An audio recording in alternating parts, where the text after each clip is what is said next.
Bitcoin's still struggling to break out of local resistance, but we do seem to be building a support. We do seem to be finding a floor, and the macro environment is looking more and more conducive to upwards movement from here. I've also got a pretty unique theory for you on what the real manipulation that might be going on here is. So we'll get into that towards the end of the video, but right now I want to take a look at Bitcoin pricing. So here we go, $112,700. As you can see, after the big drop, that big $19 billion liquidation event over the weekend, we have found something of a floor around the $110,000 level. To the downside, we have bounced off that once and twice and potentially 3 times, depending on exactly how you cut this. Struggling to break out of the local highs at $113,600. There does seem to be a big ask in the book there. If we take a look at book maps, you can see that somewhat represented, although it appears to be diminishing right now. If we take a look at the liquidations, you can see over the last 4 hours, much more relaxed than yesterday. $41 million worth of short liquidations and $17 million worth of long liquidations.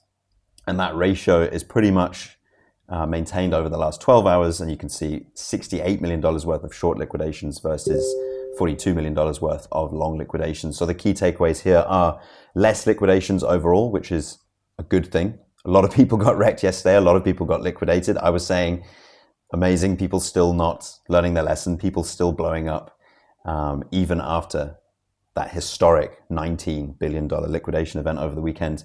But you can see also here that the shorts are generally losing out to the longs, which is a good thing if you're a bull in this market. That means that you are more or less on the right side of things, at least in terms of the liquidations. If we take a look at the liquidation map, I think this paints a pretty interesting picture. So you can see on the macro right now for the day, more people are leveraged long.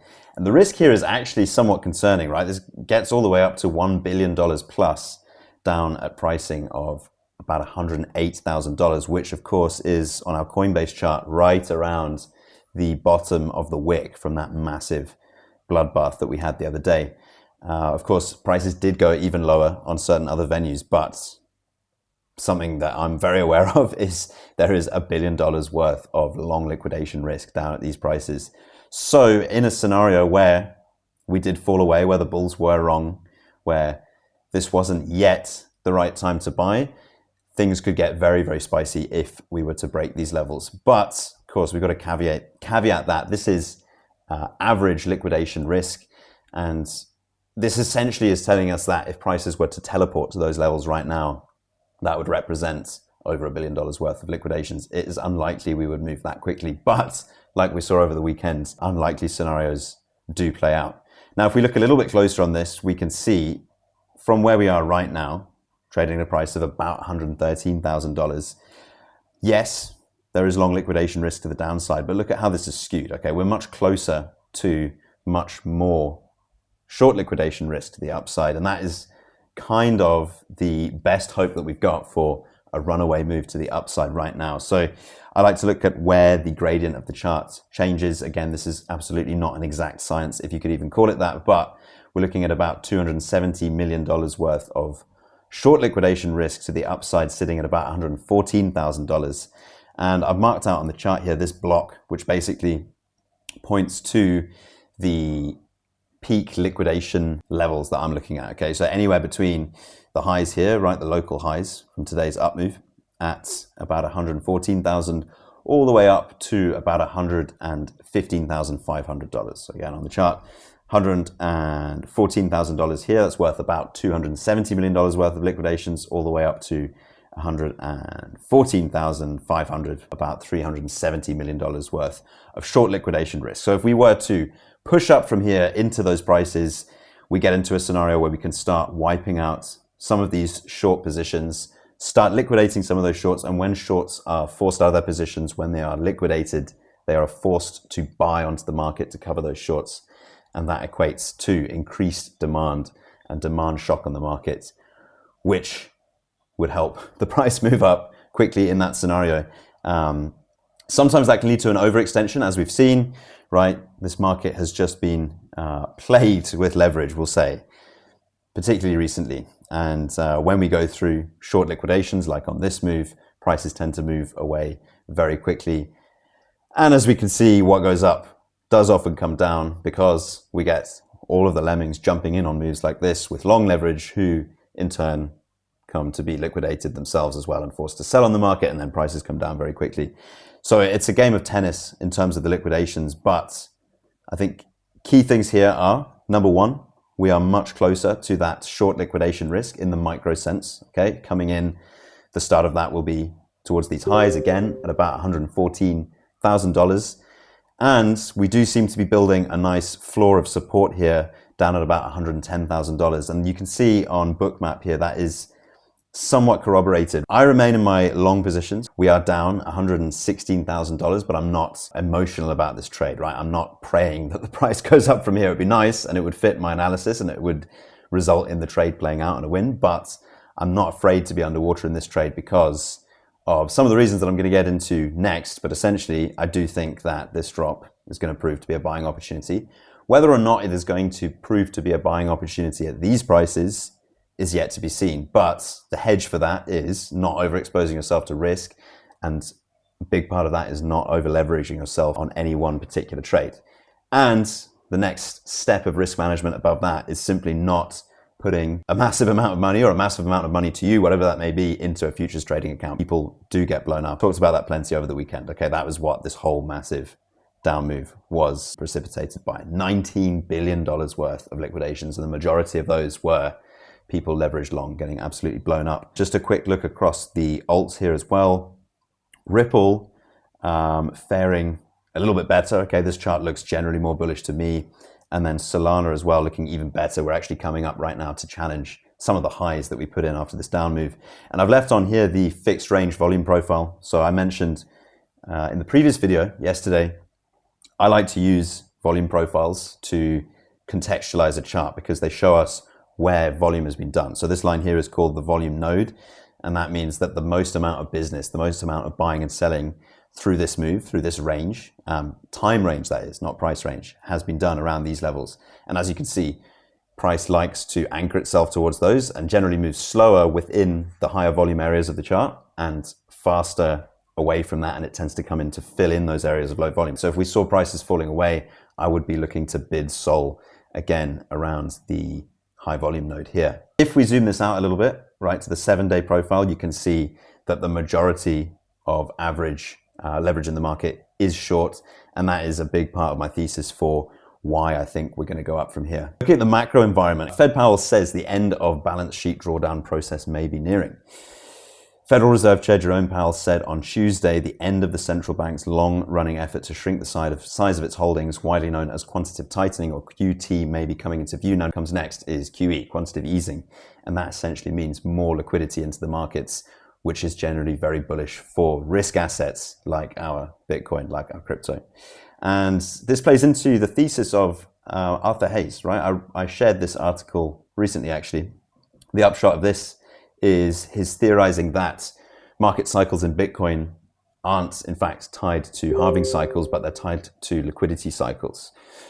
Listen to our monetary masters in Washington and Beijing, because this applies to global liquidity, right? Not just the US, China as well. They clearly state that money should be cheaper and more plentiful upcoming. Therefore, Bitcoin continues to rise in anticipation of this highly probable future. The king is dead. Long live the king. Now, of course, could be totally wrong, right? I suspect if I am wrong on this time and this isn't the buying opportunity, that'll just be an issue of timing.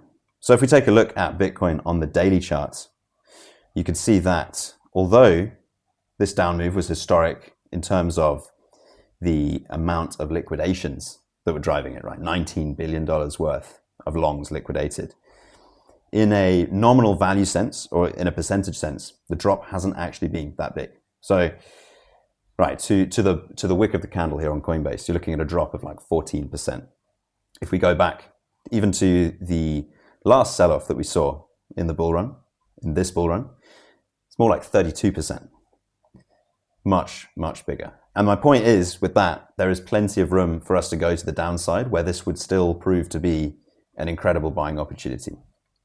And the way you get around that basically once again, is by not overexposing yourself to particular positions, averaging into spot holdings, which is what I do, and making sure that your leverage plays are not sized to a degree that they will actually blow you up, because you can't be taking advantage of opportunities like this if you're getting liquidated, right? You can afford to liquidate an account if that account doesn't make up a massive portion of the funds that you have to invest, but that's generally bad practice. And if you're getting liquidated to a point where you don't have any money left to invest, then you're incurring opportunity cost essentially, and you won't be able to take advantage of moves like this. Now, we do still have some shorts in the market. So look at this article here from Yahoo Finance. Trump insider whale who made $160 million from BTC crash is building massive shorts again. Could there be another meltdown ahead? Now, this was the wallet. I believe they actually made $200 net profit from this big short, and they got into that position moments before Trump announced future tariff increases, or he threatened, right? Threatened future tariff increases on China. That was the spark that lit the fire that set us into this massive cascade downfall over the weekend. And this whale, we could see by wallet tracking, got into a huge short position just before that and sold out for $160 million net profit. A lot of people were crying insider trading. Okay, it seems pretty clear that he did know that the announcement was going to come, and he did profit massively from that. But I am wondering, and I'm just theorizing here, but could it be potentially that this position exists now simply to scare us into thinking that the move isn't done? Because this was very public. This was very well reported.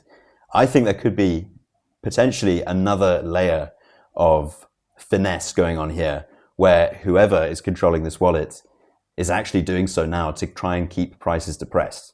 You can see, right? We're not bouncing away from this down move as we were expecting. We did see a lot of people dive in long on that, which is fascinating, because it was people diving in long on leverage that actually arguably caused the situation where a spark like Trump's announcement could cause the downfall of the market, at least in the immediate sense. And market sentiment is now down to 37 in fear, right? Potentially, this position exists just to scare you into thinking that there is more room for the price to go down. Now, I only say that simply because they already took profit on that initial short. Why not just stay short if you think that the market is still going to continue going down? Just a thought, right? I don't have any evidence to substantiate that, but I think that's pretty suspicious. So in summary, big short liquidations immediately to the upside of here. There is still some liquidity to the downside, and we are building support. I remain in my long positions. I'm long XRP right now. I'm long Sol. We are up small on both of those trades, but we're up nonetheless. And I remain long in my bigger Bitcoin position, 0.8 BTC at 10x leverage. I'm currently down $1,500 on that trade.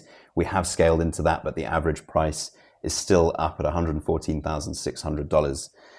I think if we can come up to challenge the local highs up here at $114,000, we could get into a situation where we start catching some more of these shorts off guard, and then we could see things really run away to the upside.